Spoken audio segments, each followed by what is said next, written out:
to introduce our guest, Dr. Sanjay Khart.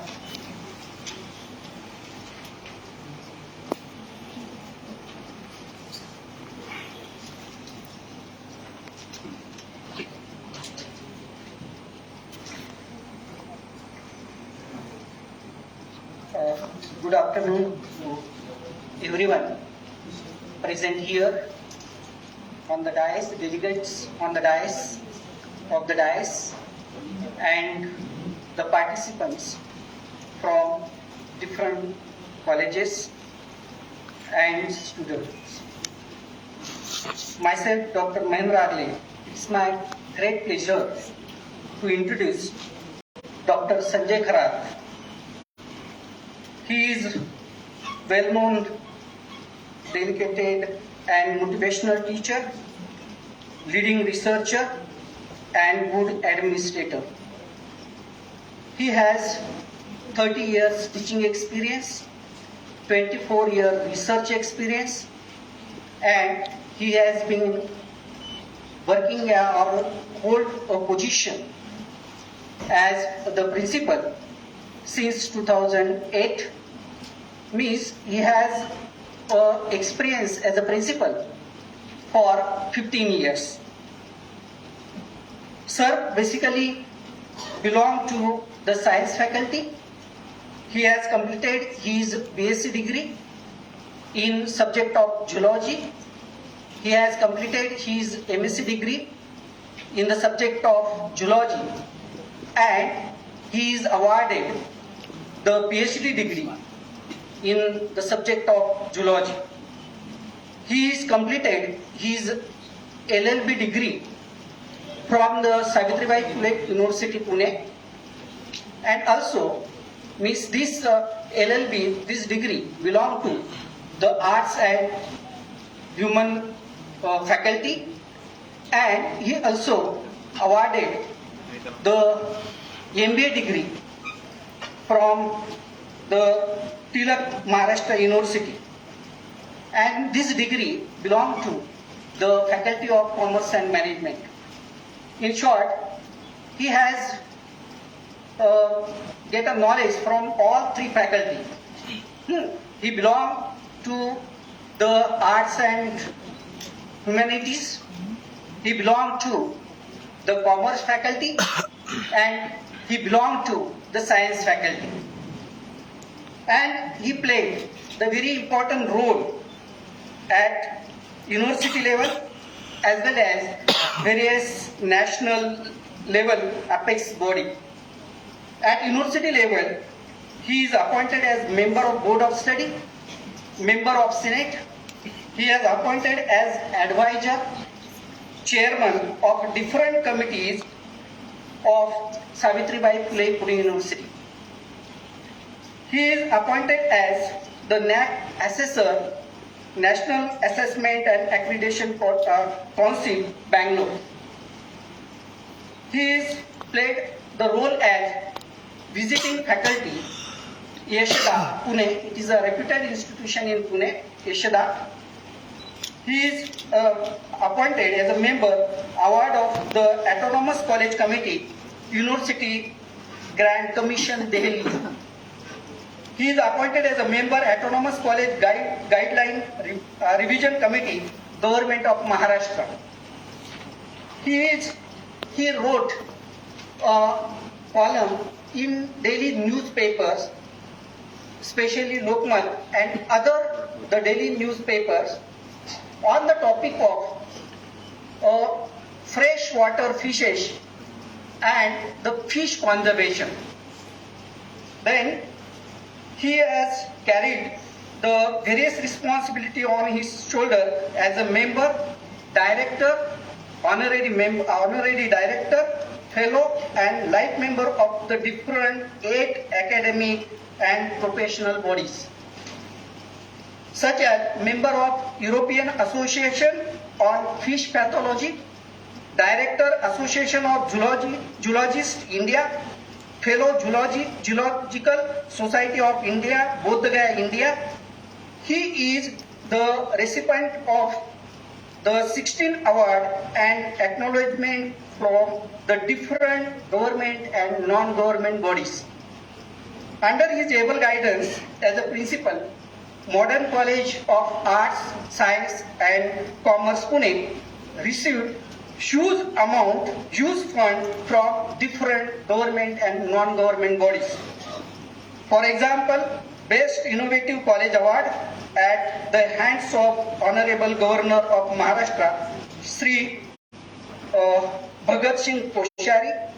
Then Chhatrapati Shivaji Maharaj Vanaspati Award 2018 by the Government of Maharashtra. He is the receiver of 5 personal awards and achievements.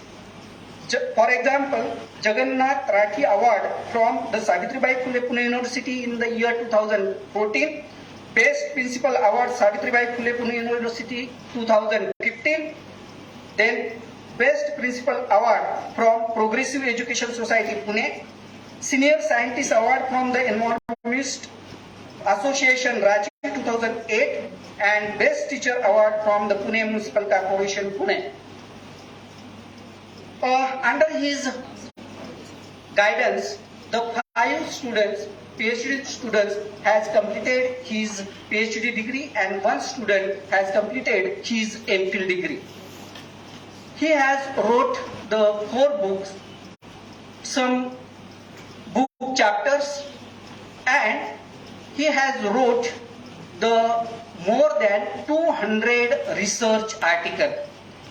He presented the research article not only the national level but at the international level also. He is visited the different country or the various countries and presented his paper in international conferences.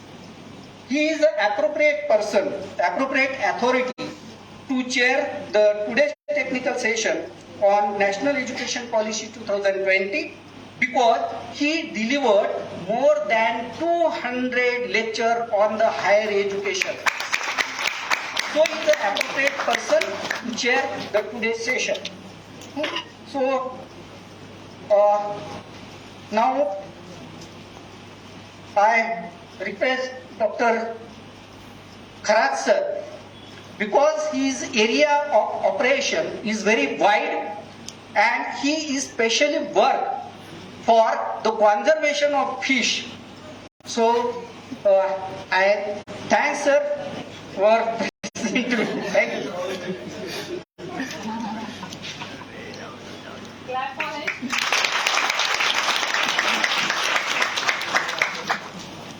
I thank you, sir. I now request our principal, Dr. Vishali Randhir, to felicitate Dr. Khart.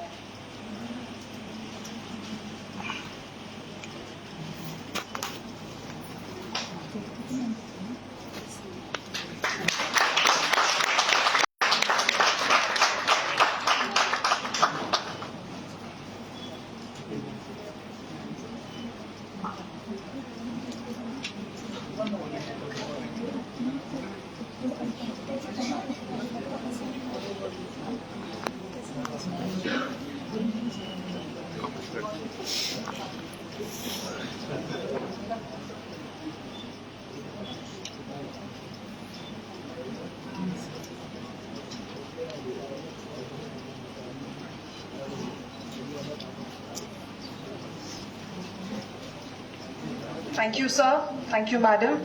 We now request our resource person for this session, Dr. Khart, to deliver his address.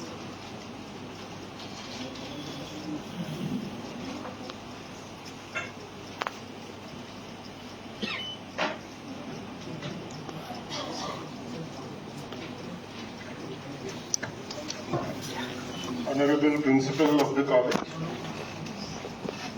Dr. Randhir Madam, my friend, because as we are working together in Indian Red Cross Society, Chaudhary sir, IPSC coordinator Rathod sir, all faculty members and student friends. I am very happy that there is a good participation of the student. And students are a major stakeholders in higher education. And most of the time, we do conduct deliberations in higher education for the faculties or for the academicians. But actually the student are the major stakeholders to whom or for whom we are actually framing the policies. And therefore, I am very happy that the student participation is good enough. I congratulate this college that you have taken an initiative to conduct a one-day national seminar on the national education policy, and where you have invited papers from the researchers, participants. And I am happy to see all the themes which you have given, especially if you just have a look on the NEP 2020 document, we will come across with all these issues of the NEP. And almost Government of Maharashtra, Government of India have declared that NEP 2020 need to be implemented since from academic year 23-24. Now this is for autonomous colleges and for universities. And for affiliated colleges, colleges which are non-autonomous, they have still a freedom whether to implement a NEP immediately from 23-24 or 24-25. So certainly that many of the colleges are just in a state of wait and watch. Let the authentic documentation do come from the government. Let the guideline do come from the respective university, and then we'll implement. And therefore, many of the stakeholders, especially the teachers, college principals, management, they are actually waiting for the guidelines of implementation of NEP. A lot of discussion is going on in NEP, and we keep on reading some sub-themes of the NEP. That there will be multidisciplinary institutions, there will be a 4-degree program, graduate program, then there will be academic bank of credit, and many more. If you just have a review of education policy which had been framed in this nation, you will be surprised to know that NEP 2020 is not the first national education policy. Before that, many policies have been framed and implemented. Then what is the difference? How this NEP 2020 is different than the previous policies? NEP 2020 speaks about the holistic education, right from the preschooling to PhD. Whereas all earlier education policies were used to talk on the fragments of primary education, secondary education, and higher education. So all these discussions were in a solos or in a isolations. But this is the first documentation, Government of India, where a holistic approach of education is taken into consideration from preschooling to PhD. And that's why this policy is different than the previous one. I do remember and I do like that quote of Pandit Jawaharlal Nehru, the first Prime Minister of our nation. A visionary man, he framed firstly the policies for higher education and then for the primary and secondary education. Because that time his narration was, we have to create and we have to retain the intellectual of our country in our country itself. And that's why you will surprised to know a newly independent nation had started to establish IITs and IIMs. Actually, when the independent nation, there were so many priorities. But this visionary man had started an educational institution. This is a distinctiveness. So far as the higher education policy is concerned, we should always have a look on the Kothari Commission, which is basically a basic document. And based on the Kothari Commission, there was a new education policy which had been published in 1986. And based on that new education policy in 1986, Government of Maharashtra have framed the Act of University Act 1992. So, any new education policy when came in a picture, every time there is a need to frame the law act according to the basic requirement of the policies. Now, so far as the Maharashtra government is concerned, Maharashtra Public University Act had been published in 2017, though the act is 2016. Maharashtra Public University Act is 2016, which is published in 2017, and the policy came in picture 2020. So naturally, there is a need for the amendment of even the Maharashtra Public University Act to accommodate the spirit of national education policy into the act. Understand? Because nowadays, that every stakeholder, including the teacher or the student or the management, is saying that how we are going to implement the NEP. Because so far as the higher education is concerned, we do follow the act. The act was published before publishing the national education policy, and therefore we have to depend on the policies and regulations declared by the state government. And as we know that, so far as the state of Maharashtra is concerned, there is one committee, what you call it as a Sukanu Samiti. And that Sukanu Samiti, under the chairmanship of Professor Karmalkar, they are working very sincerely, very efficiently. And I do remember that they have conducted a meeting of various universities and involved all the pro-vice chancellors, all the deans, then the chairman board of studies, so that whatever the documentation which will be come up will be a comprehensive document. And it will be easy to implement. And therefore, I think so far as the present status of NEP 2020 is concerned, at the implementation level, there are some doubts, some queries, and at the same time, we are in a state to implement. One of the aspects of national education policy is multidisciplinary institution. Now, why I am interested to speak more on this is, your college is a single faculty college. You have a commerce and management. So how it will get converted into multidisciplinary institutions? What are the ways? What are the outlines?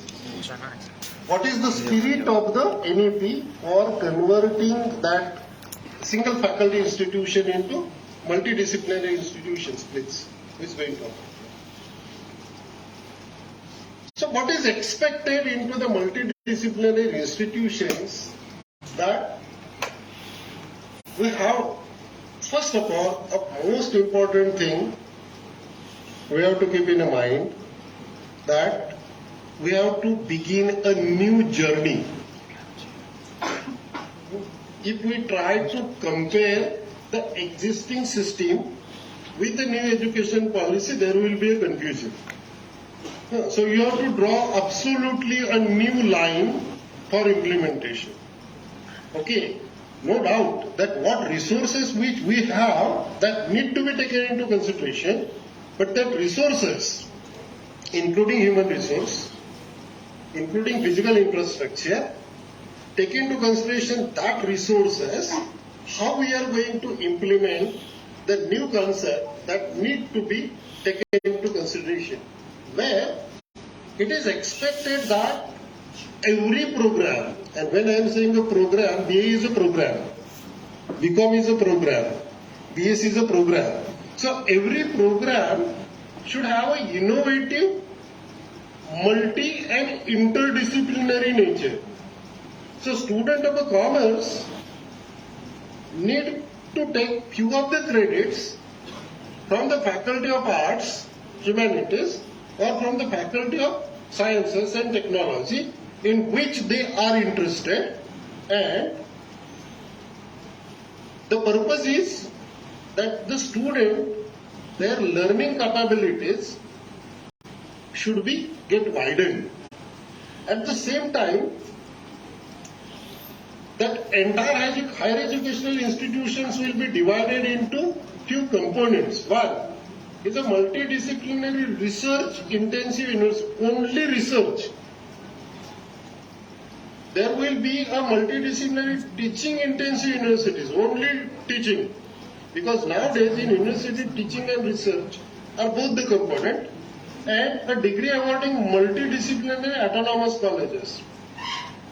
So basically, next please. Basically, that all these colleges, whatever the status of the colleges which we have, will be get converted into autonomous colleges, and autonomous colleges will be converted into degree. आवाज येत नाही.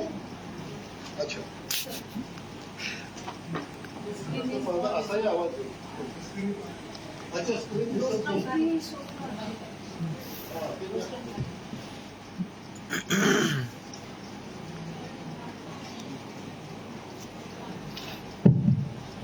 So basically that all these higher educational institutions will be basically divided into three components. One is a research incentive university college will get converted into autonomous college, and autonomous college will get converted into degree granting institution. So after 2032, there will be no affiliating college into the nation. By birth, after 2032, by birth the colleges will be autonomous. This is a very drastic change going to happen in NEP.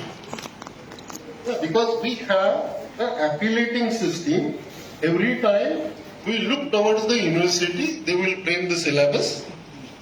They will call the examination. That examination will be conducted by the university.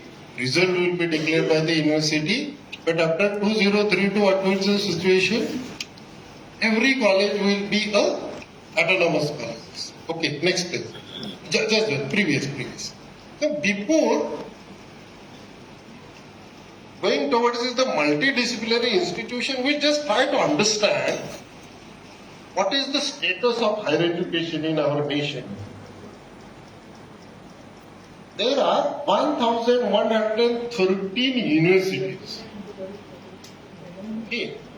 Now when I am saying 1,113 universities, that universities include central universities, state universities, deemed universities, deemed to be universities, private universities, and nowadays almost every 2 or 3 months a new university is emerging. And very shortly there will be a international universities. They are going to open their campuses in our country. Okay. So we have to wait, because the government of India just opened the door for the foreign universities, but still not a single campus has been opened. But it is about to open.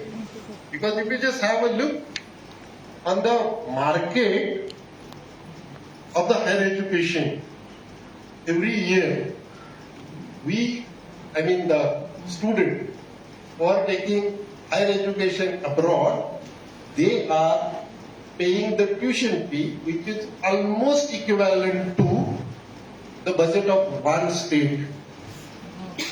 A huge market in the higher education. And that is why the foreign universities are about to come into our nation. There are 43,796 colleges.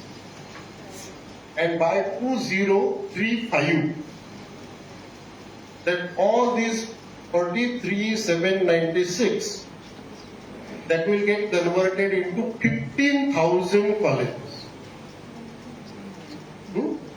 So it's a simple way that assume that in next 2-3 years, 1 or 2,000 colleges will get increased. So 45,000 colleges are there in our nation that will be get converted into 15,000, 1-5. So it seems that huge number of colleges will be merged together in the form of a cluster, and they will be treated as a single college, so that 1:3 ratio will be maintained and it will be get converted into 15,000 colleges. Now, that 1,113 universities, at the same time there are 11,296 standalone institutions which are imparting higher education, which are covered under the AICT, PCDM, Postgraduate Diploma in Management. It is under AICT. It is all these are the standalone institutions. Okay, so huge number. And at the same time there are IIMs, IITs, NITs, so and so forth. A number of colleges per lakh population. And when I am saying the population, again we have to consider the population of 18 to 23 age group, because this is a group of a student who are taking higher education. So what is the proportion? It is 31. And 43% of the universities and 61.4% colleges are in rural area, because we have to understand our nation also. A tremendous diversity. There are some areas which are absolutely tribal, which are the areas where it's absolutely a hilly area. Okay, so there is no access, there is no transport mechanism. So if suppose there will be some questions that whenever there will be the cluster and merging of the colleges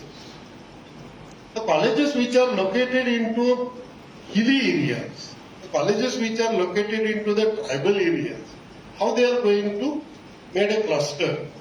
What will be the convenience of the girl child? So all these issues will be there. Next please. Why we have to convert that 43,000 colleges into 15,000 colleges? The reason is that the college should have minimum student strength of 3,000. Because right now we have a colleges in our nation where the student strength is sometimes even 100 or even less than 100. So to run the institution, it is not actually economically viable, and therefore a standard need to set that when we are talking about the 3,000 students or the multidisciplinary college, that multidisciplinary college having many faculties together, so their number at least 3,000. Next please. What is the teacher component into the higher education? 51,000 teachers are there right now into the higher education system, where still the males are predominant. In urban area, women are predominant, but in rural area, males are predominant. 24.5% of the colleges are having enrollment less than 100. You just imagine, 43,000 colleges Out of that, 24% of the colleges whose total enrollment is less than 100. Okay. And 48.5% of the colleges have a student strength of 100 to 500. Means nearly 65% of the colleges having an enrollment of less than 500 students. You just imagine why the colleges need to be converted into multidisciplinary. This is the reason. Next. As we know that the present gross enrollment ratio of our nation is almost 28. And interesting part, in male it is 26.7 and in female it is 27.9. So it's a good sign that the women are more enrolled into the higher education than the men. About 78.9% of the students are enrolled in undergraduate level courses. It seems that you just imagine a child taking admission in first standard.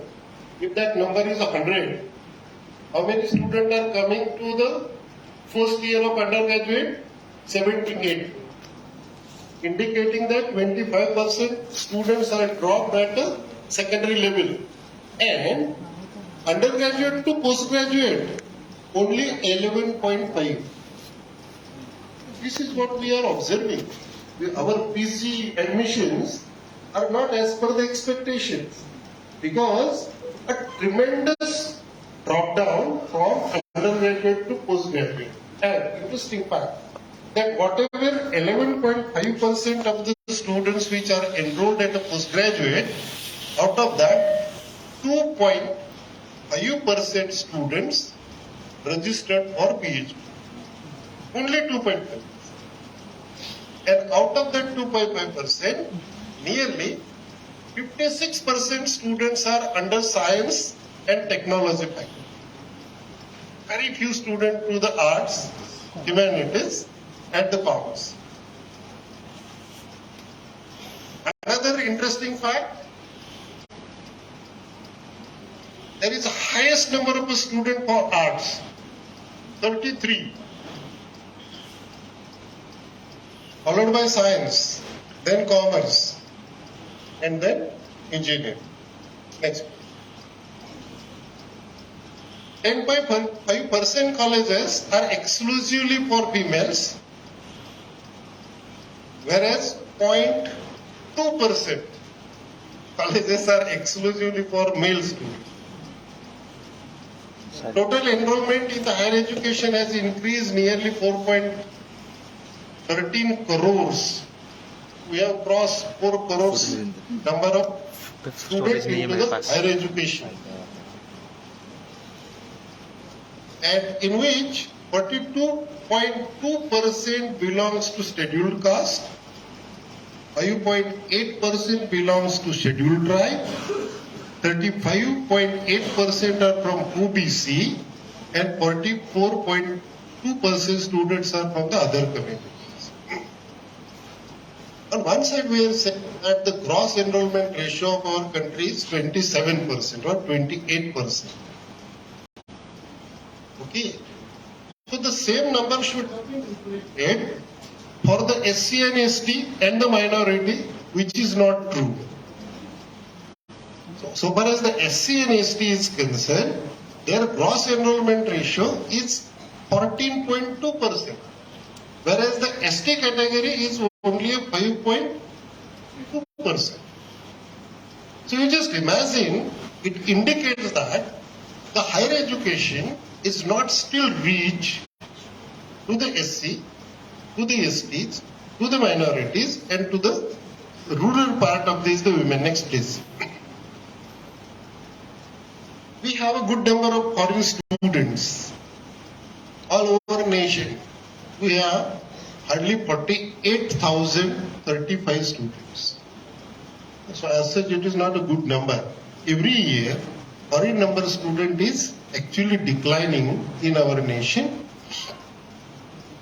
And most of the students are from Nepal, Afghanistan, Bangladesh, Bhutan, all other countries. Next, please. And it's again a very good point need to be discussed that 73.1% students are enrolled in government institutions. I mean, they're supported by the government. Whereas 59% students are enrolled at the university. Again, it is the universities which have been supported by the government. Whereas private 66.3 and in university 40.40. For example, there are many private universities, MIT University, to take a few names. So their number is every year is increasing. If you just have a look on the AISHE report of the Government of India, every time this number is declining and this number is increasing. Now the interesting part is, if the 70% students are taking an education into the government institutions where we call it as a mass education. Whereas there is a concept called class education. IIM, IITs, where the class education is given. Whereas Savitribai Phule Pune University, State University, is a mass education. Thousands of students are enrolling into the affiliated colleges. 70% of amount which is assigned for the higher education is spent on the class education, whereas the 30% of the amount is spent on the mass education. Where the 73% students are pursuing education, on whom how much amount is spent? 30%. And where 30% students are taking higher education, on whom how much amount is spent? 70%. And every time, right from this the Kothari Commission to National Education Policy 2020, there is a statement that 6% of the total GDP need to be made expenditure on the higher education. Do you know what is the present fact of our nation? It's less than 1.6 is on higher education. It is actually in last few years, it is hardly touching 3%. That is what I am saying, hardly touching 3%. Out of that 3%, 1.6% plus or minus few, it is spent on the higher education. So you just imagine that in a rural part of our nation, whether it is Maharashtra, whether it is Bihar, whether it is Tamil Nadu, in a school, primary schools, they don't have electricity. They don't have a good roof. The reason is they are not making the expenditure on the education. On the other hand, if you just have a look on the other countries, there is a nation, we always make a comparison with them, China. They are spending 8% of a GDP on the education. And there are few countries who are spending 15% of a GDP on education. And that's why their gross enrollment ratio is 96%. It moves hand in hand. We should understand all these concepts because we are going to talk about the national education policy, multidisciplinary institution, but we should understand even the present status of this, the higher education too. Next please. This is the picture where faculty-wise student enrollment is seen, and it is seen that the arts is predominated, then science, and then other faculties. Next. Screenshot. Now we can make a journey towards the today's topic.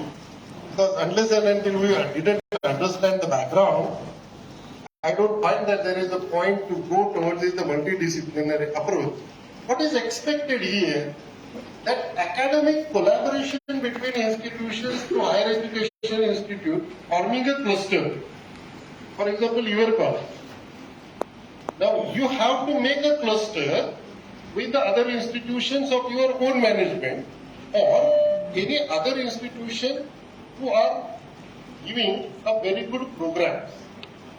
So, a clusters leading to multidisciplinary education, that merging of single STEM institution with other multidisciplinary institutions under the same management, it is possible. But suppose there are a single institutions.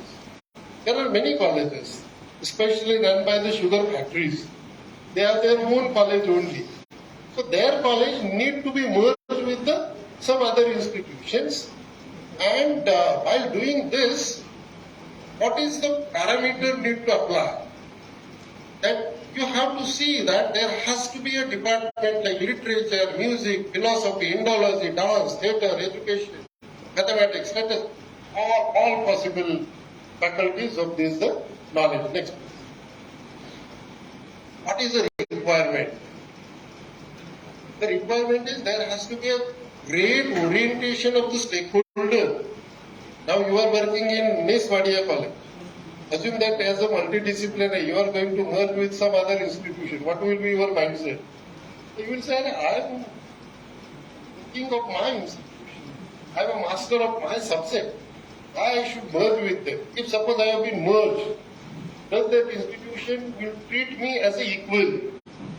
So there will be issue. And therefore, there has to be a induction and orientation of all the stakeholders for this orientation. There has to be a mobility of a credit, transfer credit. Sometimes it happens that institution may not merge physically. Your institution is here, other institution is there, but your student will take a credit, few credit from that organization, few credit from your organization. So you have to develop a mechanism for the transfer of a credit. And therefore there has to be a very good rapport with both the institutions. Then, as we know that already Government of India have taken a lot of initiative for ABC and almost 79% per student have been enrolled into the Academic Bank of Credit. Our target is that 100% of the students. By 2035, the gross enrollment ratio need to be 50. What is the present gross enrollment ratio? 28. Just imagine. 1947, when we got independent, that time gross enrollment ratio was 5%. 47 to 23, almost 75 years. How much journey we made? 23%. Now within next how many years? Say to say 10 years or 12 years. We have to make it a double. And for that purpose, student need not enter into institution. The open learning platform will be made available by the Government of India. Initially, we had open universities, and through that open university, students need to register for that. But now, instead of university, there will be open platform for the student for getting the higher education independent. And this is how that 50% GER is expected. So, what are the general conditions for merging the interdisciplinary institutions?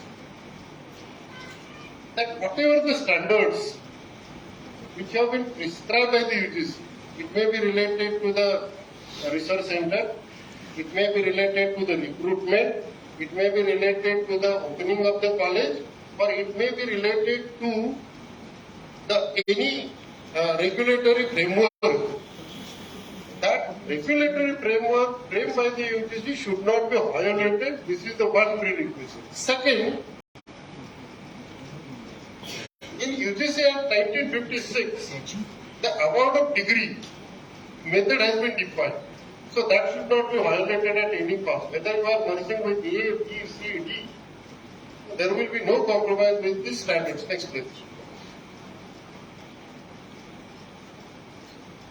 The next general condition is that whatever the institutions which are willing to merge together as a cluster, they should have the enough infrastructure.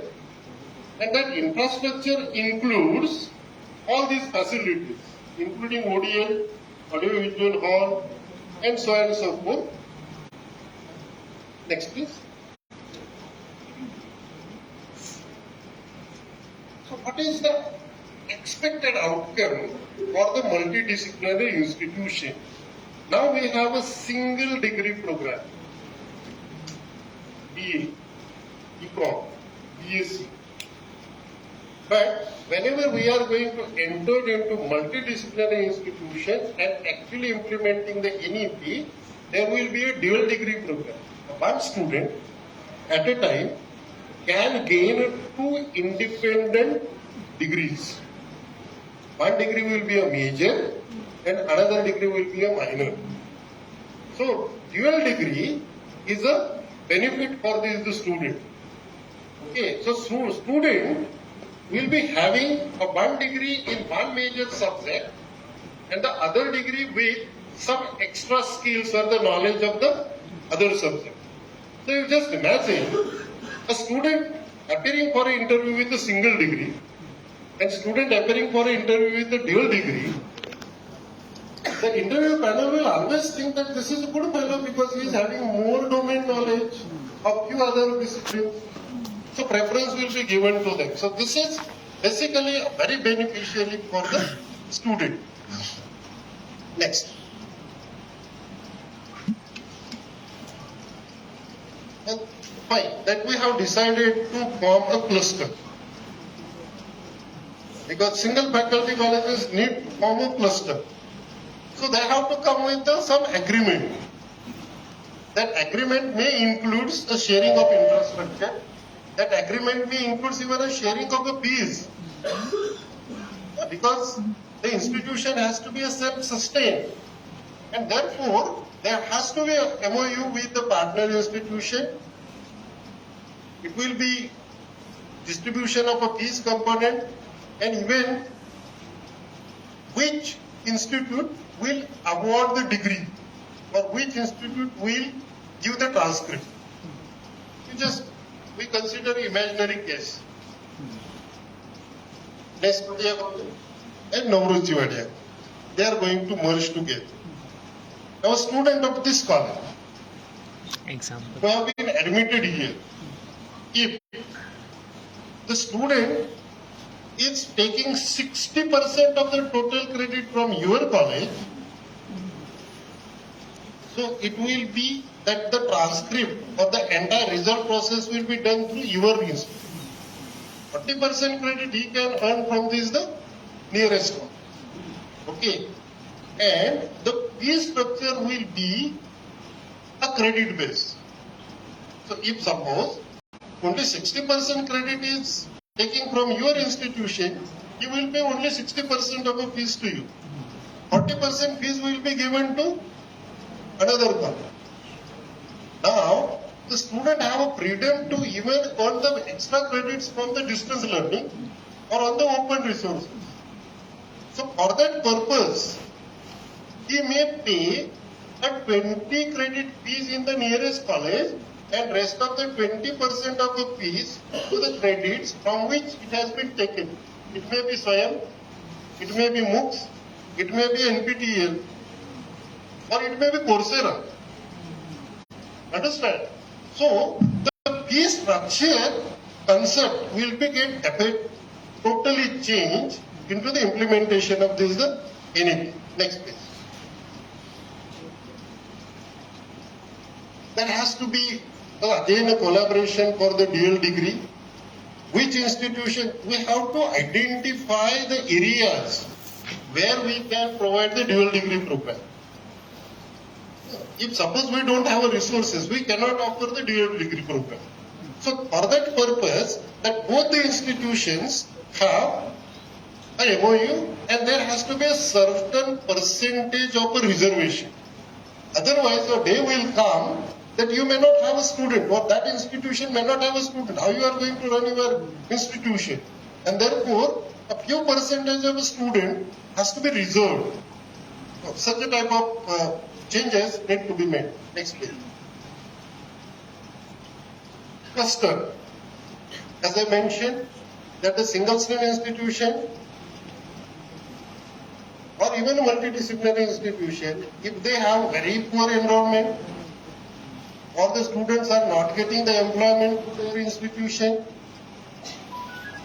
or there is a lack of innovative multidisciplinary courses or the financial crunches to the institution, all these institutions will come together and they will form a cluster with the institution to whom there is a very good NAC grade, they have a good resources, so and so. Next please.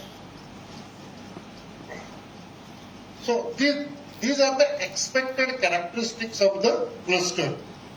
What are these? A student can take a study program partly in the parent institution and partly in the partnering institution. Other things. There shall be an academic council and finance committee for the academic and finance related matters of the cluster colleges. A college, B college, they have to form the academic council together so that you cannot start independently your program. There has to be academic council of both the college. They will sit together and they will finalize the program. Okay. Similarly, to run the institution, the finance is important factor. So there will be a joint finance committee. Both the colleges will be, their status will be appellated. Admission, examination, result, degree will be awarded as per the existing rules of the university. Next please. For the smooth functioning, the financial resources will be pooled to ensure that money is utilized for the holistic growth of the student. All facilities under the colleges such as housekeeping, security service, library, sports, laboratories, parking, sports ground, classes will come under the umbrella of a common pool. Because this is very important. Who is going to clean the classes? If the students from other colleges are coming and attending here, who is going to clean the college? What is the provision of parking space? So and so. There are so many issues. Okay. And therefore, there has to be a proper MOU for all these resources sharing. As facilities in the individual colleges can be put on optimum utilization for the overall benefit of the student in the cluster. And this will ensure that the expenditure on separate resources is curtailed and common pool can be benefited. Next page. Through the cluster, whenever they are coming together, that restructured degree program, there has to be skill courses, internship and community service among others. And the purpose is to job potential increase. The existing colleges will continue to function as the prevailing norms and there will be no change in the recruitment, appointment, allowances, service rules, pension schemes of the teaching and non-teaching staff of the college. So otherwise again there will be a question coming in a cluster of two different management. But if both the colleges are gratinate, not to worry. So this protection is already given by this guideline. The state government will continue to provide the same funds to run the institution. Next. So there will be a board of directors. Okay. Now who will be the chairman of the board of directors? there will be questions. See, especially take as a joke. There was a huge grant announced by one of the streets, and there was a demand for the grant, and the minister said that the colleges which are running are not from our political party. So we cannot assign the funds. So if this is a picture about the government structure, what will happen in the cluster?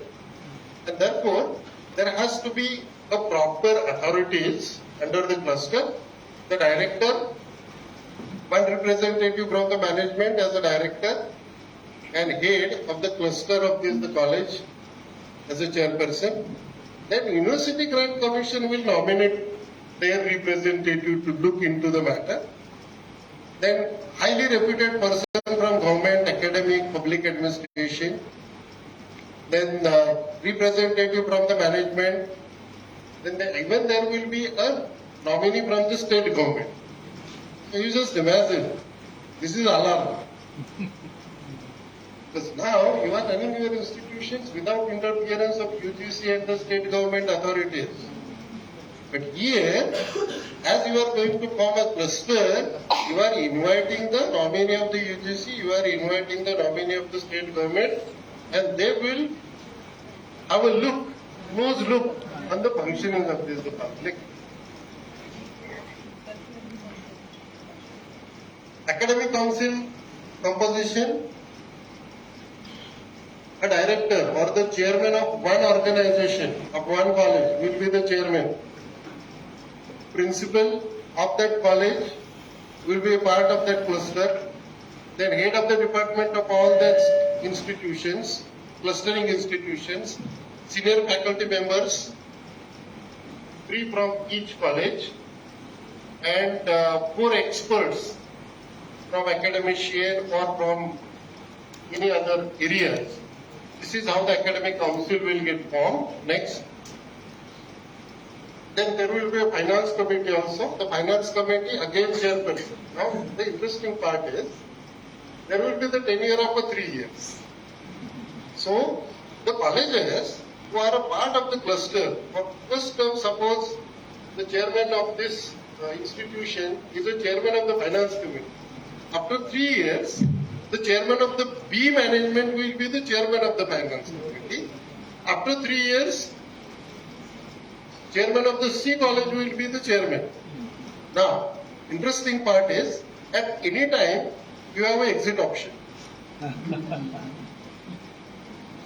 It's a good provision.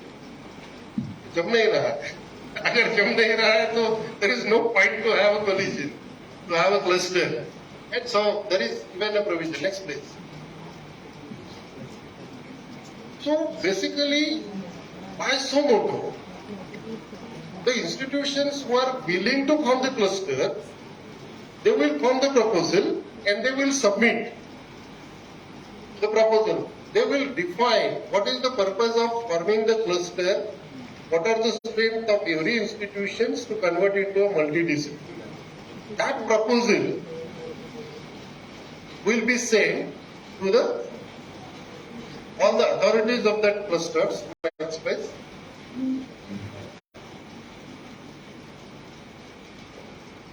The institutions have how to enter into MOU. Curriculum development committee needs to be constituted. Then fee structures and division of this, the fee structure will be decided. Next. As I mentioned, that the merging of the same institution is comparatively easy task. Functioning under the same management may merge to put the academic and physical resources to optimal use. Next please. A private institution of a different management who are willing to merge with a single stream institution under the another registered society may apply with approval of the affiliating university. So, though you are willing to form the cluster, you have to get the permission of your parent university, affiliating university, and that provided other institutions should also have the same equivalence. Next. A distinguishing feature of this, the multidisciplinary institution is that in many of the colleges we don't have a B.Ed program. B.Ed colleges are independent colleges.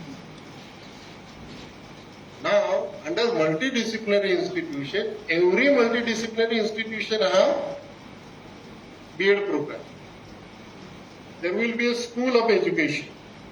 And that school of education of that multidisciplinary institution will, their job is to teach the teacher. Their job is to teach the student, addressing the major component of the cutting edge research in education, then teacher education, and holistic moral development across the discipline.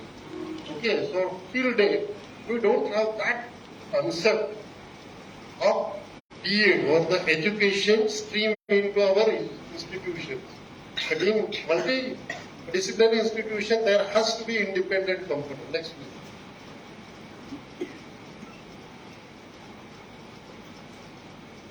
So 2020 suggests a stage-wise mechanism for granting graded autonomy. As I mentioned, 2035 every college will be autonomous.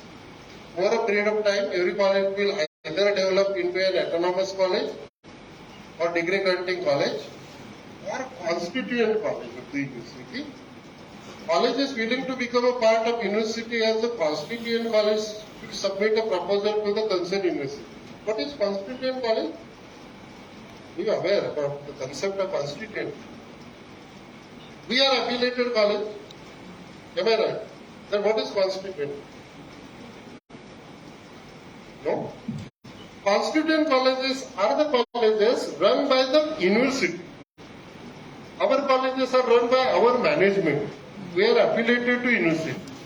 Whereas constituent colleges are the colleges run by the university on their own. Okay. Now, as I had mentioned about the cluster, where in a cluster, independent managements of a different discipline coming together to form the cluster, to form a multidisciplinary institution. Assume that there is a college and no one is willing to accept them as a member of the cluster. असं होऊ शकतं ना? It may happen that any college,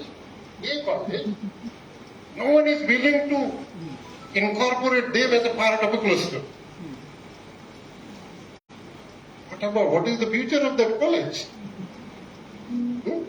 So for them, they have to become a constituent college. The university will play a role as a parent.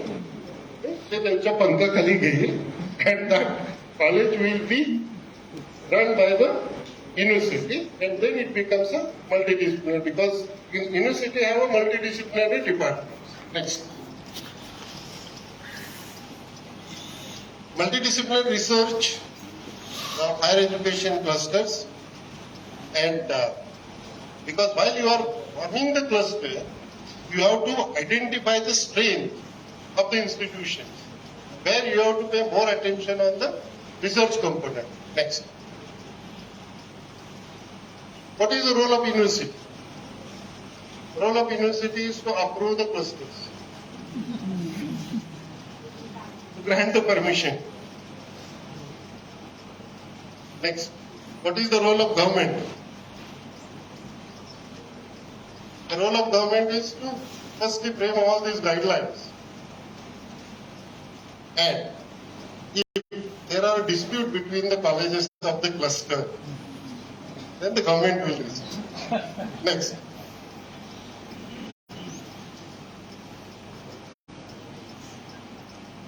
This is what the commission could either, because there has to be independent system need to be developed under the cluster for resolving these differences.